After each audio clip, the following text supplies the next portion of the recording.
नमस्कार मैत्रिणींनो, आज आपण मस्त असे ब्रेडपासून खुसखुशीत आणि कुरकुरीत कटलेट कसे करायचे ते पाहणार आहोत. आणि हे कटलेट दोन प्रकारे आपण बघणार आहे.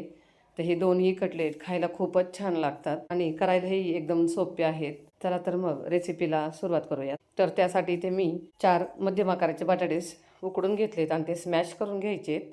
आता हे स्मॅश केलेले बटाटे आपण एका मोठ्या बाउलमध्ये काढून घ्यायचेत. आता यामध्येच आपल्याला बारीक चिरलेली ढोबळी मिरची टाकायची. तर इथे मी 2 ढोबळ्या मिरच्या घेतल्या, त्या छान अशी बारीक चिरून घेतली. 3 मध्यम आकाराचे कांदे, तेही छान असे एकदम बारीक चिरून घ्यायचेत. आता यामध्येच आपल्याला काही मसाले टाकायचे आहेत. तर 1 मोठा चमचा लाल तिखट, 1 मोठा चमचा धना पावडर, 1 मोठा चमचा सांबार मसाला, पाव चमचा हळद, चवीनुसार मीठ आणि 1 चमचा चाट मसाला.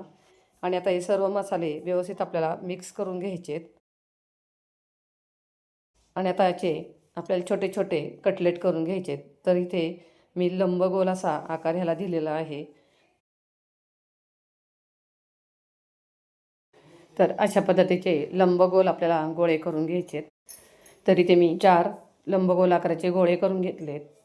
आता आपण एका प्लेटमध्ये पाणी घ्यायचं आहे आणि या पाण्यात ब्रेड बुडवायचा आहे आणि हा ब्रेड हातावर प्रेस करून याचं सर्व पाणी काढून घ्यायचं आहे. तर इथे ब्रेडच्या कडा मी आधी काढून घेतलेल्या होत्या.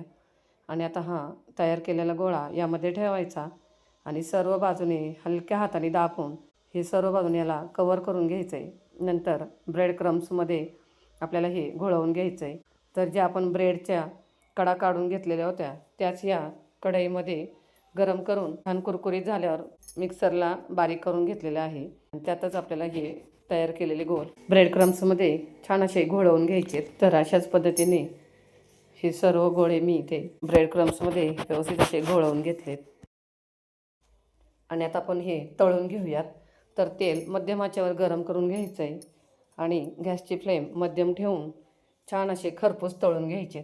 मैत्रिणींनो, तुम्ही जर चॅनलवर नवीन असाल आणि अजूनही चॅनलला सबस्क्राईब केलं नसेल तर प्लीज चॅनलला नक्की सबस्क्राईब करा. तर अशा पद्धतीने सर्व बाजूने एकसारखे हलवत हे तळून घ्यायचे. छान असे खरपूस तळले जातात. एक 3 ते 4 मिनटं कटलेट छान असे तळले जातात. तर छान असा सोनेरी रंग आलेला आहे.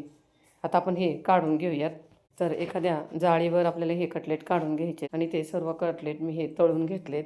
तर इथे पुदिन्याची चटणी घेतलेली आहे. पुदिन्याची चटणी किंवा टोमॅटो सॉस बरोबरही खाऊ शकता. तर तुम्हाला इथे त्यांचा आवाज दाखवते. छान असे कुरकुरीत झालेत. तर आता हे कटलेट आतल्या बाजूनेही कसे दिसतात ते पाहूयात.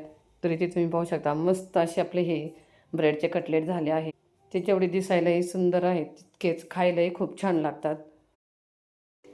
आता आपण सेम त्याच बॅटरमध्ये वेगळ्या पद्धतीने हे कटलेट कसे करायचे ते पाहूयात. तर इथे आपली जी तयार केलेली बटाट्याची भाजी आहे त्यामध्येच आपल्याला हे सर्व ब्रेड अशा पद्धतीने कुस्करून टाकायचे आहेत. आणि आता सर्व कुस्करून टाकलेले ब्रेड ह्यात व्यवस्थित असे मिक्स करून घ्यायचे.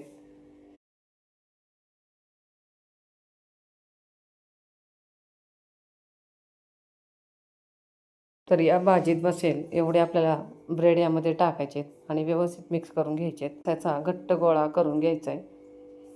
तर इथे मी अशा पद्धतीने सर्व ब्रेड व्यवस्थित मिक्स करून घेतलेत. आता आपण याचे गोलाकारात चपटे वडे करून घेऊयात. तर अशा पद्धतीने एक लिंबा एवढा एक गोळा घ्यायचा आहे. तो व्यवस्थित गोल फिरवून हातावर अशा पद्धतीने दाबून वडा करून घ्यायचा आहे. जास्तही जाड नाही आणि पातळही नाही, मीडियम साईजचा आपल्याला हा अशा पद्धतीने वडा करून घ्यायचा आहे. सर्व बाजूने एकसारखा करून घ्यायचा आहे आणि अशाच पद्धतीने सर्व कटलेट इथे तयार करून घ्यायचे. आता आपण हे तळून घेऊयात. तर तळतानाही गॅसची फ्लेम मध्यम आचेवर ठेवून हे कटलेट खरपूस असे तळून घ्यायचे. तर एका टायमिंगला तेलात बसतील एवढेच वडे टाकायचे. अगदी 4 ते 5च वडे यामध्ये टाकायचे आणि लगेचच हे पलटी नाही करायचे. हलके थोडेसे सोनेरी रंग आला की मग हे पलटी करून दुसऱ्याही बाजूने छान असे खरपूस तळून घ्यायचे. तर इथे हे वडे दोन्ही बाजूने छान असे खरपूस तळून झालेले आहेत. आता आपण हे काढून घेऊयात. तर यातलं पूर्ण तेल निथळून एक जाळीमध्ये आपल्याला हे वडे काढून घ्यायचे आणि अशाच पद्धतीने आपले हे सर्व वडे तळून झालेले आहेत. तर मैत्रिणींनो, तुम्हाला हे आजचे ब्रेडचे कटलेट कसे वाटले कमेंट करून नक्कीच सांगा आणि व्हिडिओला लाईक शेअर नक्कीच करा. चला तर मग पुन्हा भेटूया अशाच एका नवीन रेसिपीसोबत. धन्यवाद.